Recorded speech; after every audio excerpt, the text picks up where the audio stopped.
Hey, creative souls, writers, word witches, thank you so much for being here. I'm very happy that you tuned in. Do you ever get discouraged about your writing practice because you have heard time and again that to be a successful writer, you have to be disciplined, that you have to write every single day at the same time without fail, and if you don't, that you're not taking your writing seriously enough? Stay with me because I'm going to talk about that very thing in this video. And spoiler alert, if you are neurodivergent, that approach, that everyday disciplined approach, does not apply to you.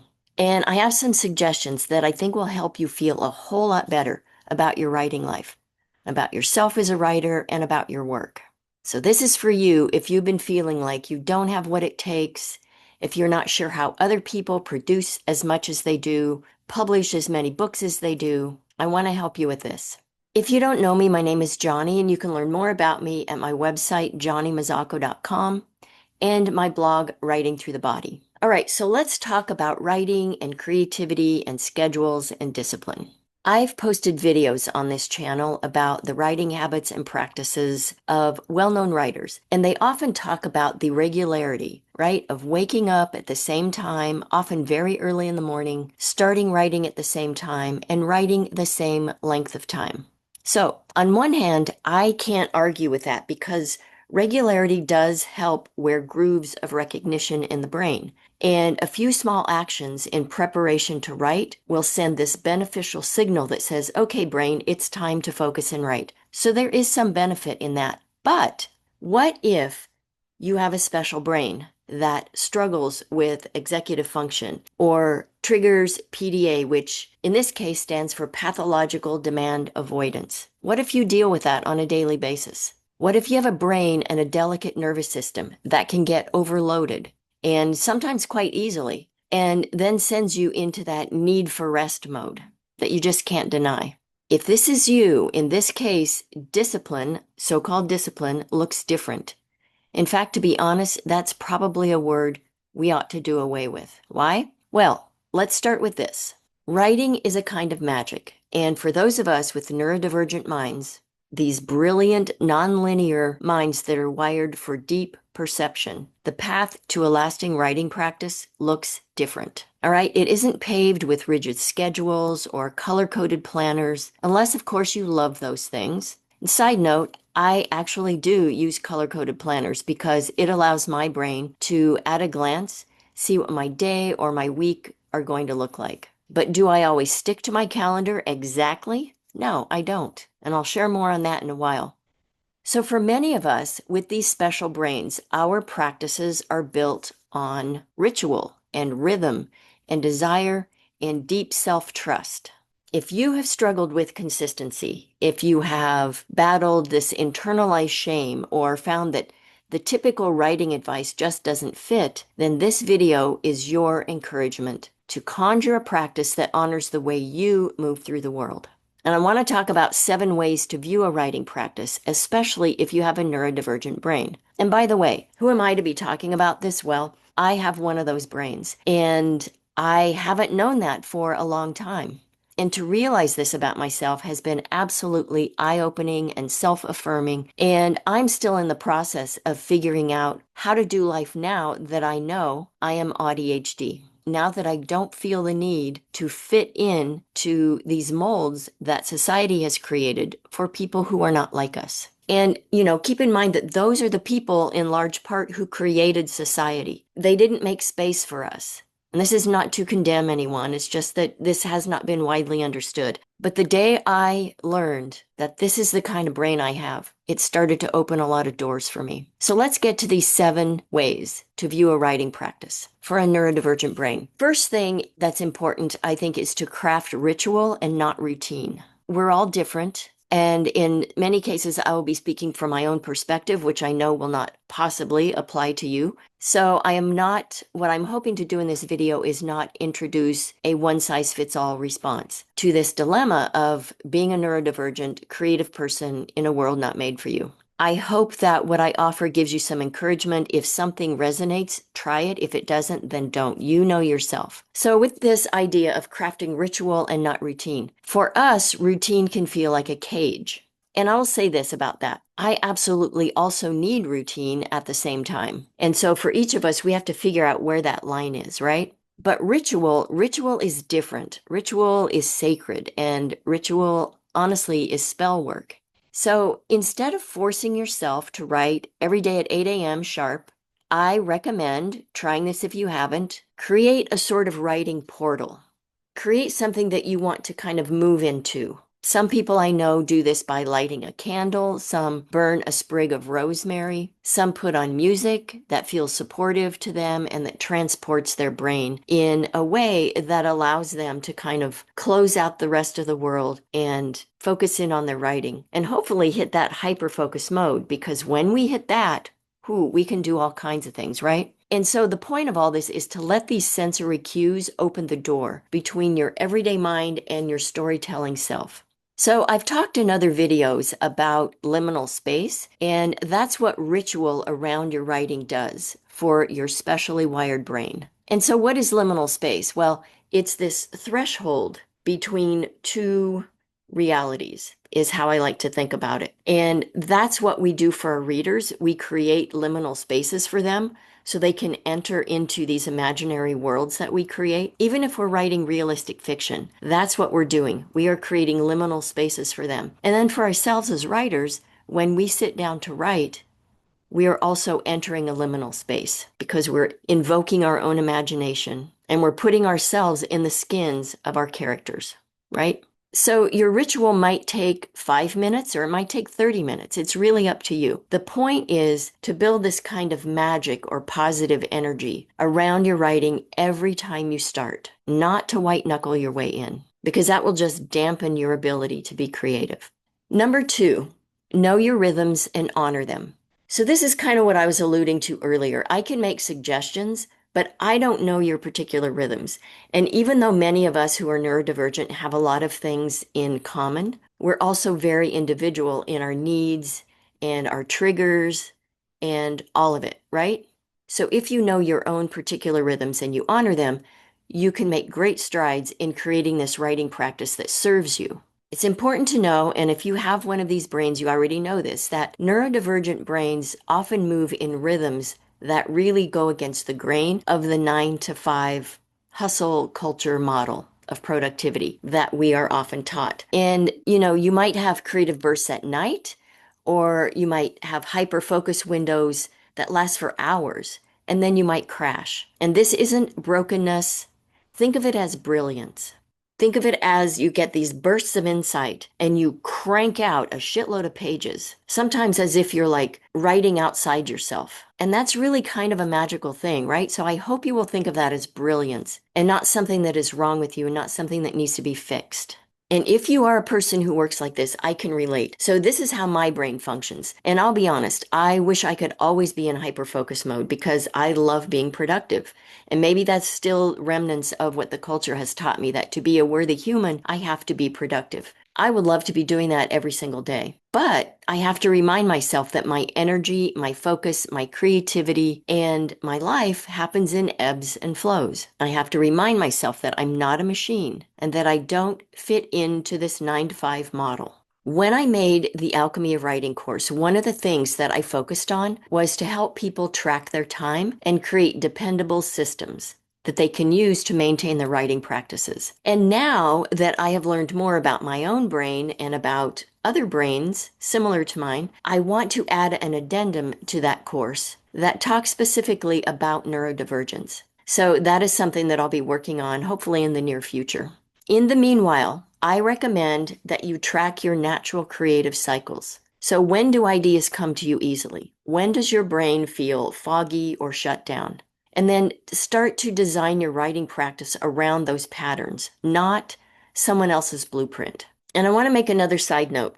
I do understand that some of what I'm saying, and I'm going to say in this video, will sound like a privilege to some. When you are required to maintain a 9 to 5 job, to pay the bills, to keep a roof over your head and feed yourself, and especially if you have a family and you have people who depend on you, then following your natural rhythms is a privilege. And that is one of the sad, frustrating truths about the way our culture is structured. I've been to Italy 4 times, and one of the things that I really love about Italian culture is the pace of life, and it's just built into the day.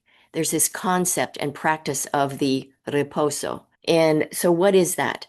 This is when people take time off work, and this is in between lunch and dinner, usually from 2 to 4, and they take a break. They take a real break. So, businesses shut down, people stop working, and some might go to the piazza to eat gelato and people watch. Some head to the park to relax on a bench and read a book, and some go home and take a nap. So the fact that this is a way of life, it seeps into the fabric of each day, and it creates this mentality around what's important. Here in the US, where I live, for most, the only way to achieve that rhythm is to be independently wealthy or retired, or to have created your own business if you're an entrepreneur. But if you're doing that, you also know that that takes a great amount of time and energy and brain power. The only blessing with that is that you can establish when you do that work. So what do you do if you're not independently wealthy, if you're not retired and you're able to just sit back and relax? What do you do then if you want to maintain a writing practice? I would say this, still make note of those natural rhythms. So see where you can insert those times into your schedule and your calendar, and then protect them with all your might. It might mean that you just have 1 or 2 days where you can write, at least for now. And I think part of having a satisfying writing practice really is making peace with our individual realities and just accepting the fact that it will shift and change as we transition through life. I think the third thing to keep in mind is to let desire lead you. Discipline is not the only viable, the only honorable engine that can drive us, right? In fact, as I said earlier, it's often the wrong one for neurodivergent creatives. And I think that desire and curiosity and fascination are far more sustainable fuels for us. So think of it like this. What story won't leave you alone? What character whispers in your ear when you're trying to sleep? Follow those shimmers that show up for you. And I don't doubt that you've been gripped by a character or a story or something that has settled in your brain and just lives there. It keeps you company as you go about your day. So focus on those characters and those stories that you can't not write about. When you do that, I think your practice will become more self-sustaining. All right, the fourth thing that I think we can do as neurodivergent creatives is to build a gentle container. Know that you don't have to go this alone. In fact, many neurodivergent writers strive with compassionate accountability, whether that's through a writing buddy, a cozy online group like Alchemy of Writing, or a creative coach who understands your brain, like me. Let the container that you create be soft, all right? Let it be flexible and let it be consent-based. Instead of, I have to write 1,000 words every day, try this. I'll check in with my creative self every day and ask what it needs. So what about deadlines? Do you have those?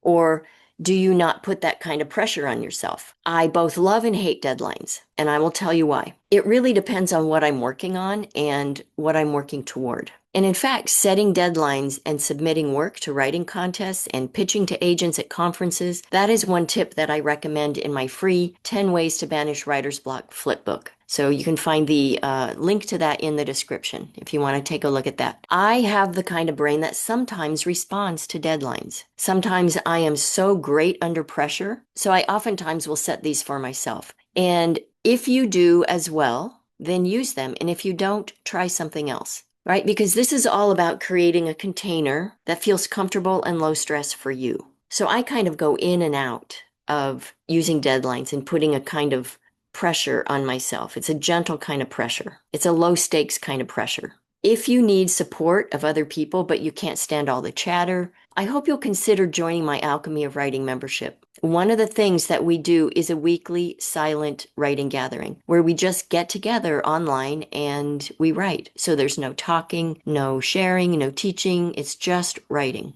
There's also a monthly live Q&A where I'm available online, real time, to answer any questions that you have about a specific writing project you're working on or something about writing in general. If you don't want to be on camera, you don't have to be. And if you have questions but you aren't able to be there or would rather not be present at all, then you can just send your question at least 24 hours in advance. I'll record the session and I will send it to you so you will get your answer. All right, the fifth thing I think we can think about in terms of conjuring and nurturing a writing practice that is really enduring for us with this special kind of brain is to make room for those ebbs that I mentioned earlier. There will be times when your brain is foggy, your body is heavy, and writing just feels impossibly far away. And I hope you will remind yourself when that happens that these moments are not failures. They're part of the creative cycle. They're part of your body, of your brain, of your biorhythmic cycle. So you might want to create a low spoons version of your practice. This might be just rereading a scene. It might be jotting down a single sentence or doing research or even just thinking about your story while you're walking or staring out the window. All of that is writing. We tend to think of writing as just sitting down and hammering out words, but having a writing practice has many different parts, right? So trust that rest and slowness are fertile ground. And while you're embracing what appears to be downtime, your lovely subconscious is working for you. And I want to say this, if you don't know about spoon theory, it's basically this. Imagine that at the beginning of each week, whether your week starts on Sunday or Monday, you have a certain amount of spoons. And these translate to the amount of energy you can expend within a 1 week period. Okay? So a spoon is a unit of energy. And I didn't create this. This is something that's been around for a while. People with chronic illness and neurodivergent brains talk about amongst ourselves all the time. So maybe one spoon might be an event that you attend. Another spoon might be an appointment that you have, and yet another might be a coffee date with a friend. And I will say this, I know this is true for me, and I've talked to others with special brains about this, that there are some people who recharge us, and then there are other people who drain us.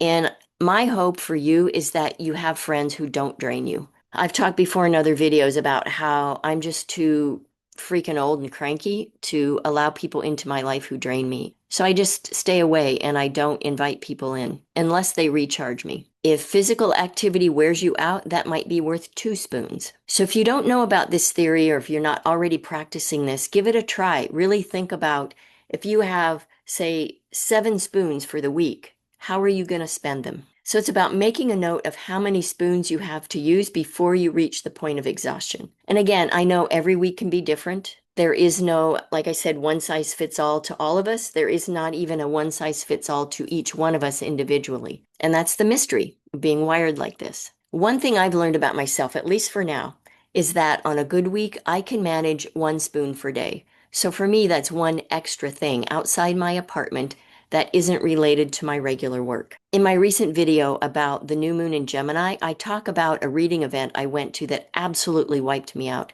It took me 4 days to recover. I had no idea it would impact me like this, and we don't always know until we do something. It took me 4 days to recover from that. I had no idea that it would impact me like that. And we don't always know until we do something. I've been able to pinpoint aspects of that night that drained me, so the next time I will go in better informed, and I might consider it a 2-spoon event for the week. All right, the 6th thing that you can do to create this really nice, enduring writing practice is to celebrate invisible progress. So I alluded to this earlier. Remember that not all writing looks like pages produced. I think this is a big misnomer that many beginning and even intermediate writers have, that a writing life or a writing practice means generating a predetermined number of pages each day, or pages at all. Sometimes writing looks like solving a plot problem while you're in the shower, or finding the perfect word after you've needed it, while you're doing dishes, or driving to pick the kids up from school. Sometimes writing is simply just sitting down and trying. Just trying, even when it's hard. Neurodivergent brains do a lot of internal processing, right? So there's always something going on inside us. We never have a break. And this is why we need to be so vigilant about spelling ourselves and being a lot more intentional about how much and what kind of energy we're putting forth. So I hope you respect the unseen. I hope you celebrate the almosts that happen in your writing life. You're always building something, even when it doesn't look like progress on the outside. All right, I think the 7th thing that you can do, that we can all do to conjure and nurture this enduring writing practice that we all crave, is to reclaim writing as spell work. I love thinking of writing and really any creative process as spell work, because for many of us, writing is more than craft. It's a kind of reclamation. I think it's a resistance. It's a way for us to speak after we've been silenced much of our lives. Because, like I said earlier, the world was not built for us. And many of us have lived very long lives where we couldn't be ourselves, lives where we had to mask and perform just to hold down jobs, just to maintain relationships, until we learned what we're really made of. So your perspective, which can be highly sensory and spiraling and richly detailed and intensely felt, that's what's needed in the world. It truly is. Always has been, but I think now more than ever. So I want you to write in the voice that is most you. And I want you to tell the stories that only you can tell in the way that your beautiful brain wants to tell them. And I would love for you to let your writing practice become this ritual of return for you. I'd love for you to let it be a spell of becoming, right? Sort of a homecoming of sorts. And I'd really love it if you could let your writing practice be that soft place for you to land in a world that is too harsh for your senses. So here's some final thoughts. There is no one right way to be a writer, especially not for neurodivergent people. The key, I think, is to conjure a practice that honors your magic and that you nurture it with patience and joy and love. Because what do I always say? Honoring your impulse to write is an act of self-love.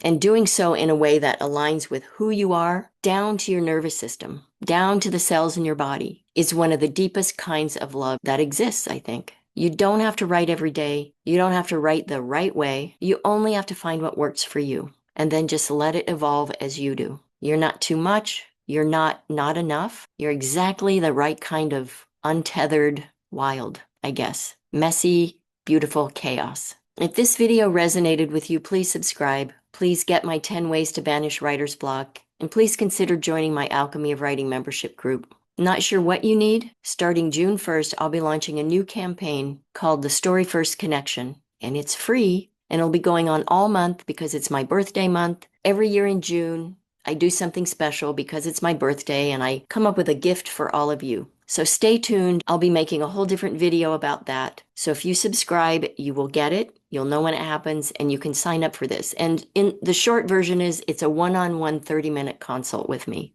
and it's free. So look for links in the description for the many things I've mentioned in this video. Stay tuned for the upcoming video on the Story First Connection. And as always, lovely writer, I send you mad writing mojo. Happy writing.